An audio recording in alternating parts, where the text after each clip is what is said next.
Hey everybody. So welcome to today's Q&A live. I am trying to do it from the barn because you know how it goes with horse time. Sometimes you just don't finish on schedule. So I'm at the barn and hopefully the Wi-Fi holds up. I've got a couple of questions that came in ahead of time. So like my previous Q&As, we'll run through those, and then anything that comes in the chat. If you're watching live, feel free to ask your question or comments, or just say hi, put a thumbs up. I want to thank Redmond Equine. They're great supporters of mine, and they offer a 20% discount to all of my followers. If you just use code JECB20 at checkout, you get 20% off all the horse and some of the human products. So I just wanted to hold up. Daily Gold is something that I top dress my horses feed with every day. It helps kind of just keep their belly soothed and keeps digestion on track. And then horses that are prone to sort of an anxious belly or loose stools, I find that it calms that down significantly. So Daily Gold is this, and Daily Red are like my favorites, my go-to. All right, let's jump in. So Laura had asked a question about exercise 40 in the 55 corrective exercises book. And that is the one I call pre-ride circles. It's one that I did a lot years and years ago in Portugal. They would, this particular barn would use that exercise right before getting on the horse. And then interestingly, as I started delving more into like exercise therapy techniques for horses, I would see a version of the same exercise coming up. And the idea is that you're leading the horse from the ground. You're asking that, you're inviting them, not forcing them, to travel with the neck as low as possible. Sort of thinking about trying to get the muzzle at the level of the chest or lower, if that is available to the horse. The reason is you're trying to take all of the effort and tone out of the neck muscles and really just get the ligaments in the back kind of activated, kind of firing. And for that reason, that's why we use the smaller circle. It's on about a 6 or 8 meter circle that you're just walking the horse around, inviting them to lower the neck. The important thing in this exercise is that even though you're on a circle, they don't like just bend the neck over the inside shoulder. You really want the neck to stay in the middle of the shoulders and then just flexing the head a little bit as the neck gets longer. So to answer Laura's question is, it sounds like maybe the horse is kind of like plowing over her, because typically this exercise is done with the handler walking backwards, so you can really observe and help shape and organize the horse's body. Now that said, you don't have to walk backwards. Like if that doesn't work for you, I've had people like trip and fall over, and obviously that's not a good fit. Or sometimes you lose track of your rope and it's all tangled around your legs. You can modify it to walk next to the horse's shoulder facing forward. Totally fine.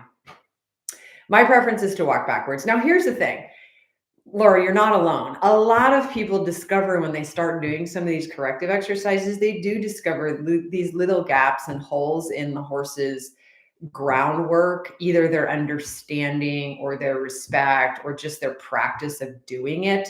Because asking the horse to not plow over us, to walk in a rhythmic, balanced walk, it does involve basically a half halt from the handler on the ground. And that's one of the reasons I really like a lunge cavesson, because you're holding the horse fairly close to its face, not so much it gets claustrophobic, but so you can be really precise. And by just stilling your body and firming up your body, it conveys to the horse to pause and set back with their body. But that is something that needs to be practiced. So where things typically go wrong is if the handler gives the horse so much slack in the rope that it's not really clear to the horse, and maybe they're not paying attention. They're kind of looking around and going their own speed. And then the handler is like, wait, how come I can't get their neck to stretch down or the walk to slow down? So it does help to hold the horse fairly close to their head, because you're really trying to help organize their body. That's number one. But number two is it may just take some putting in place of a half halt from the ground. And it's perfectly acceptable and okay to just do a few full stops with you in front of the horse, and then walk a few steps and do a few full stops. Now your cue for stopping could be that you just stop with your body language. But if the horse plows into you, then you might need to add a stimulus where you touch their chest, or maybe you carry a short dressage crop and you just put it in front of their chest. That visual barrier can be super, super helpful for a lot of these horses.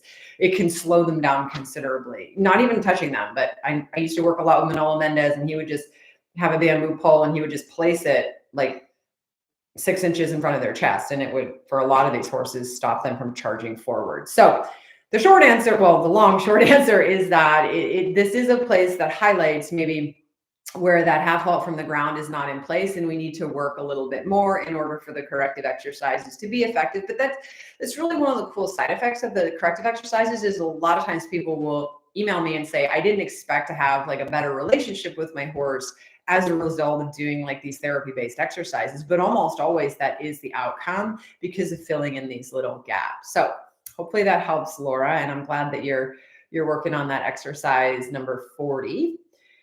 Okay, let's move along. And I had a few years ago, I posted a photo on Facebook, and you know how things on social media sometimes get taken out of context. So I wanted to spend a moment on that. I was using the photo to illustrate how dynamic the horse's body really is. And, you know, ours is the same. I mean, tissues and bones are always shifting around and affecting each other and pulling on each other and moving. We're not, and horses are not these static structures. And I posted a photo of a horse that had, you know, from the side, it had a little dip in front of the withers. And I made the point that this is commonly seen when a horse has been, not always through riding and training, sometimes they've had a compromised situation in their body, like a major hoof injury or something like that, that has caused them to be in a posture where the trunk of their body literally sinks between their scapula. And unfortunately, this actually does happen quite frequently with unsavory training techniques like draw reins or like prematurely taking young horses and just pulling their nose in to try to get them looking round. What happens is the underneath sling and network of muscles, it's deactivated. It either becomes rigid or completely inactive, and the horse's trunk just, they actually get shorter if you measure them. But where it commonly happens is right in front of the withers, you'll see like almost a notch. Now, I want to make the case that what I was referencing in my post that I made is this obviously would only apply to a horse if you had sort of known their history and seen them at a point where they didn't have this notch. Because certainly there are some horses that are born with kind of poor conformation and a super low neck set, and they, you know, from day one are going to have sort of a dip in front of the withers. There are other horses that maybe have had acute injuries or because of equipment. Like sometimes I've seen, like rarely, but I have seen like really ill-fitting blankets or things like that, straps that can cause that same unfortunate consequence in the horse's muscular and skeletal system. And basically what happens, as I said, is the trunk sags and sinks down between the forelegs, the pillars of the forelegs, and then the fascia and the muscles and everything sort of adapts and pulls down as well. And you get that little notch. Sometimes, interestingly as well, when horses have been ridden in this like really pulled in frame, you'll also see them develop like a puckering or wrinkles in right directly in front of the withers. And that's always a sign that that fascia has become a little bit dehydrated and compromised because the muscles are shortening and the fascia gets pulled down in between these like dehydrated bits of muscle that are not working in synchrony with each other. So I was just posting some photos for, you know, education, and nothing is black and white with horses, as we all know. It's all shades of gray, and can be a lot of influences, but it's just something interesting to take note of and pay attention to how much the body can change and does change and is very, very dynamic. Okay, moving along. I had a question come up in a clinic recently that I wanted to address. We were working on trot-halt transitions.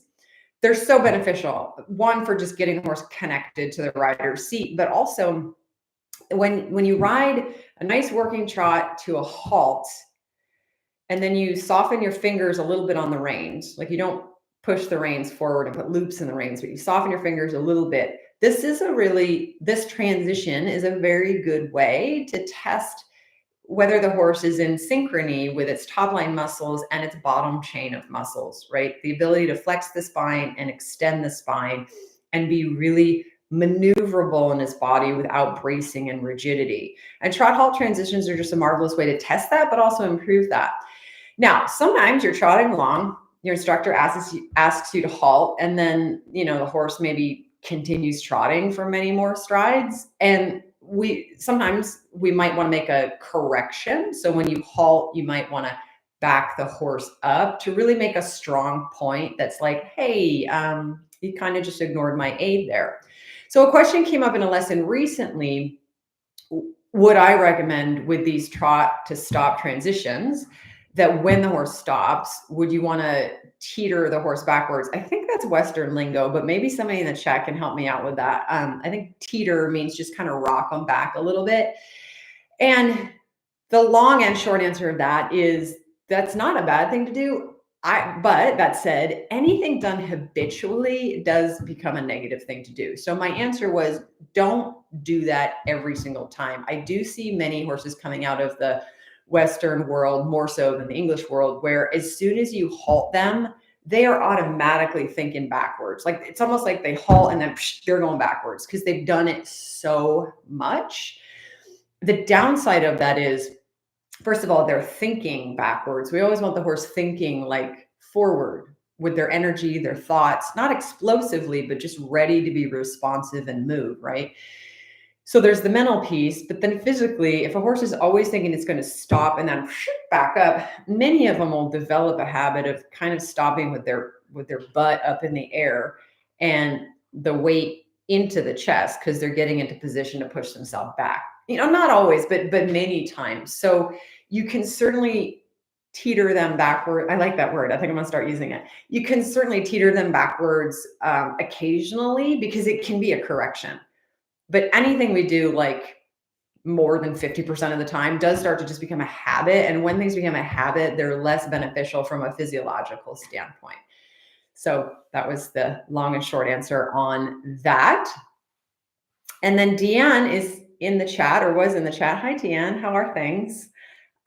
She's a local student here. She has a 23-year-old gelding with navicular changes, doing some walk workouts with some hill work and getting good results. That's wonderful to hear. I just got back from a clinic in Texas, and there were a few senior horses. Typically in the horse world, we consider any horse over 18 a senior horse.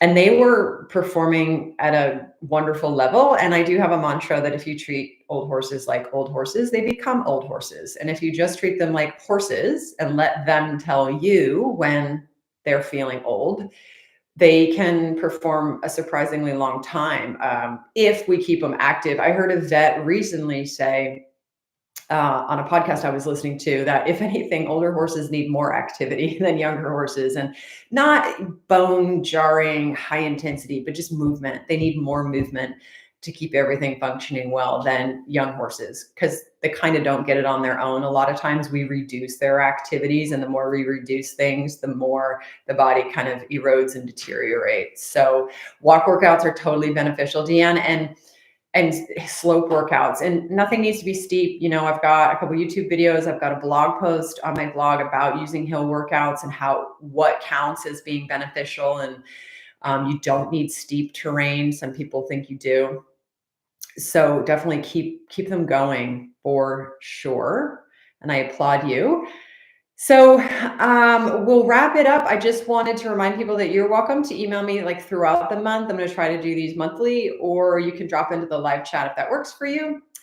And if the video is beneficial, just go ahead and give me a thumbs up, and I'll know y'all are out there in the universe. Until then, happy trails.